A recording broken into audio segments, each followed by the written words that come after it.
kadrun yang berharap Jakarta International Stadium menjadi venue untuk Piala Dunia U17. Ngar banget lu, Drun.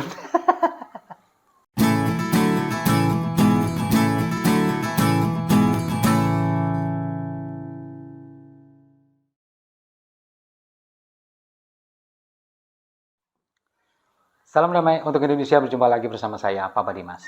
Info kali ini datangnya dari kadrun yang berharap Jakarta International Stadium menjadi venue untuk Piala Dunia U17. Ngar banget lu, Drun. Ya, jadi memang FIFA ini secara resmi sudah mengumumkan bahwa Indonesia akan menjadi tuan rumah Piala Dunia U17. Nah, ini kan karena Peru sebagai tuan rumah sebelumnya ini kemudian mengundurkan diri. Karena secara infrastruktur juga belum siap, lalu juga ada masalah politik di sana. Nah, kemudian FIFA ini menunjuk Indonesia untuk menggantikan ketika Indonesia kemarin nggak jadi menjadi tuan rumah Piala Dunia U20, sekarang jadi tuan rumah U17.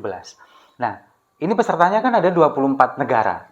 Dari 20 nama negara yang lolos, termasuk Indonesia sebagai tuan rumah, ini tidak ada nama Israel di sana. Sementara 4 tim lainnya yang belum lolos ini sekarang adalah tim yang berlaga di Piala Asia. Jadi 4-4-nya ini dari negara Asia. Jadi kemungkinan Israel untuk ikut bergabung di sini sudah tertutup.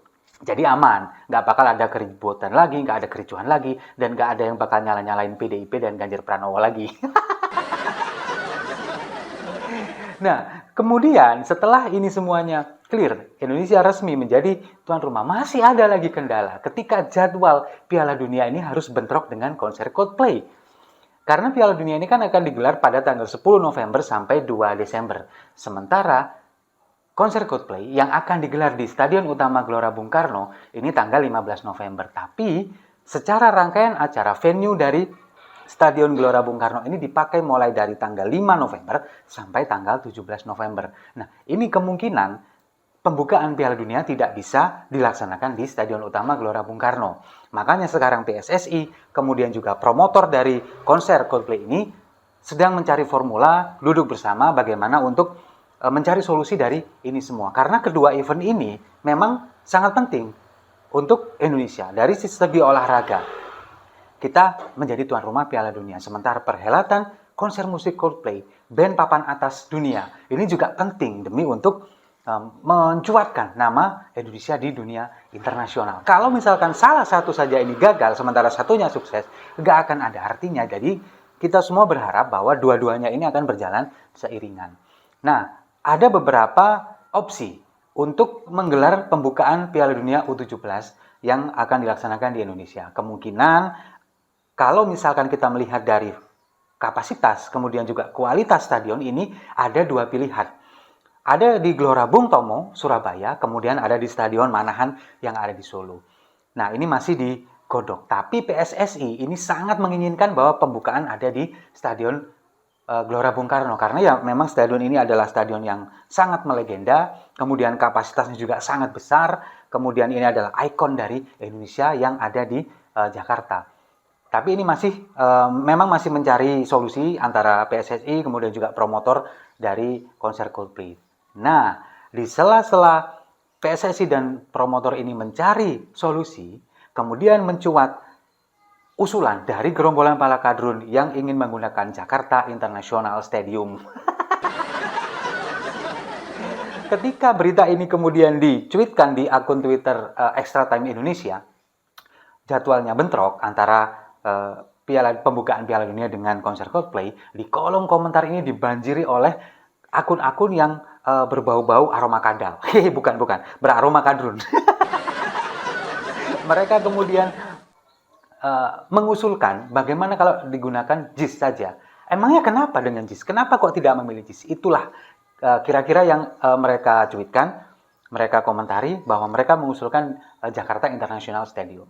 Tapi ada juga yang kemudian lebih bijak, mendingan jangan di JIS, karena JIS ini sangat beraroma politis. Jadi mending nggak usah, mending cari ke tempat lain. Nah, yang menjadi pertanyaan dari akun-akun yang beraroma kadrun ini, kenapa kok tidak mau menggunakan JIS? Apakah gengsi? Apakah malu? Apakah tidak mau mengakui bahwa ini adalah hasil karya Anies Baswedan? Bukan itu sebetulnya. Kalau kita melihat secara fisik, kemudian bangunan, infrastruktur infrastruktur utama dari JIS seperti atap tribun, kemudian tribun penonton, kualitas rumput, kita tidak meragukan. Memang itu luar biasa. Standarnya internasional. Tapi ketika kita menengok kualitas dari infrastruktur penunjang, seperti area parkir kendaraan, kemudian akses jalan akses keluar masuk kendaraan, akses keluar masuk penonton, akses keluar masuk official team dan juga pemain. Bahkan kalau kita melihat, jangankan untuk akses keluar masuk bus atau kendaraan official dari tim dan juga pemain. Ketika digunakan untuk konser Dewa 19 beberapa bulan yang lalu, penonton saja untuk keluar dari JIS ini sangat berjubel. Berbahaya, sangat membahayakan. Karena apa? Terjadi penumpukan orang, terjadi kerumunan yang bisa menimbulkan crowd di sana, kemungkinan juga bisa, dan kita tidak menginginkan itu ya. Tapi tidak bisa terhindarkan tragedi Kanjuruhan kedua bisa saja terjadi.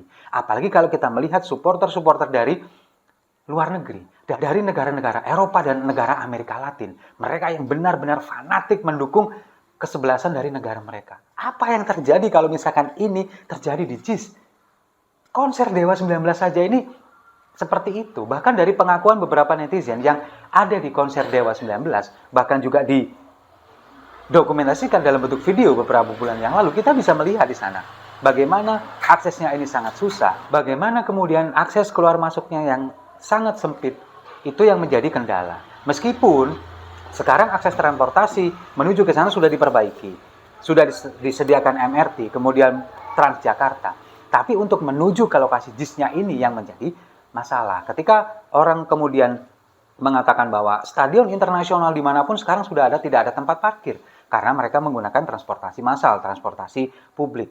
Tapi tetap aja, area parkir ini diperlukan, sementara di JIS ini area parkirnya jauh.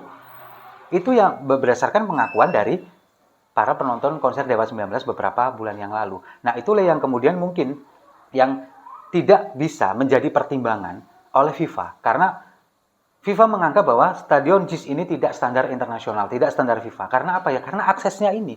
Bukan karena rumputnya, bukan karena tribunnya, bukan karena atap stadionnya, bukan. Tapi akses infrastruktur pendukung untuk masuk ke stadion ini yang membuat kemudian FIFA meragukan ini menjadi standar FIFA. Nah, makanya kemungkinan PSSI juga tidak akan memasukkan nama JIS menjadi salah satu venue.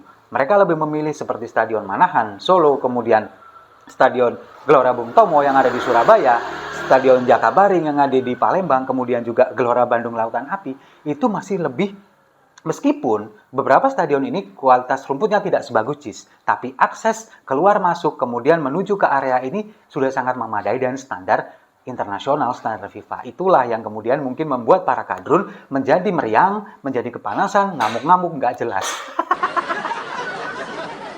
Karena mereka sangat berharap bahwa JIS ini, stadion yang dibangga-banggakan oleh mereka, bahkan sudah berulang kali digunakan untuk sholat Id, ini sampai sejauh ini belum pernah digunakan untuk event sepak bola internasional. Padahal pembangunannya ini luar biasa biayanya, meskipun 60% dari APBN. Tapi ini dibangga-banggakan oleh Anies Baswedan, hasil karya fenomenal dari Anies Baswedan, oleh pendukungnya juga dianggap sebagai mahakarya, sebuah masterpiece dari Anies Baswedan, tapi sampai sekarang belum pernah digunakan sebagai venue untuk pertandingan sepak bola internasional. Nah, itulah yang kemudian kita sebagai warga Indonesia ini mungkin juga sangat berharap JIS bisa dipakai. Bahkan saya sendiri juga ingin berharap JIS ini juga bisa dipakai, tapi diperbaiki dulu infrastrukturnya, apalagi akses menuju ke sana. Jalan, kemudian transportasi massal, tempat parkir itu juga nggak kalah penting dari sekedar kualitas rumput, kemudian juga tribun, atap stadion, dan bangunan fisik yang lainnya. Nah, jadi sekarang kita juga masih berharap kepada PSSI untuk supaya tidak mengecewakan FIFA lagi seperti kemarin ketika Piala Dunia U20. Kita berharap perhelatan Piala Dunia U17 ini kemudian sukses, meskipun timnas U17 kita mungkin untuk bisa lepas dari babak grup ini mungkin agak susah, apalagi kalau misalkan satu grup dengan tim-tim kuat di Eropa dan juga Amerika Latin, tapi paling nggak kita sebagai tuan rumah ini harus bisa menyiapkan ini semua. Kabarnya sekarang juga Pemkot Solo, kemudian Wali Kota Solo Gibran Rakabuming Raka ini sedang melobi PSSI untuk venue pembukaan digelar di Stadion Manahan Solo. Tapi ya kita juga berharap dimanapun itu terjadi, kemudian kita juga berharap semuanya sukses, meskipun di Solo, meskipun di Surabaya, atau bahkan nanti kalau bisa terjadi di GBK juga kita berharap semuanya sukses, kemudian semuanya nggak akan ada terjadi konflik, nggak akan terjadi huru-hara hanya gara-gara satu atau dua tim. Kita berharap semuanya pergelatan ini sukses, membanggakan nama Indonesia, dan hanya meninggalkan kadrun yang gigit jari. Setuju ya? Kalau setuju, mari kita minum kopinya sama-sama untuk sosisnya Piala Dunia U17. Saya rasa itu. Terima kasih sudah menyimak. Jangan lupa like, komen, dan subscribe. Sampai jumpa di video-video saya selanjutnya. Salam damai untuk Indonesia.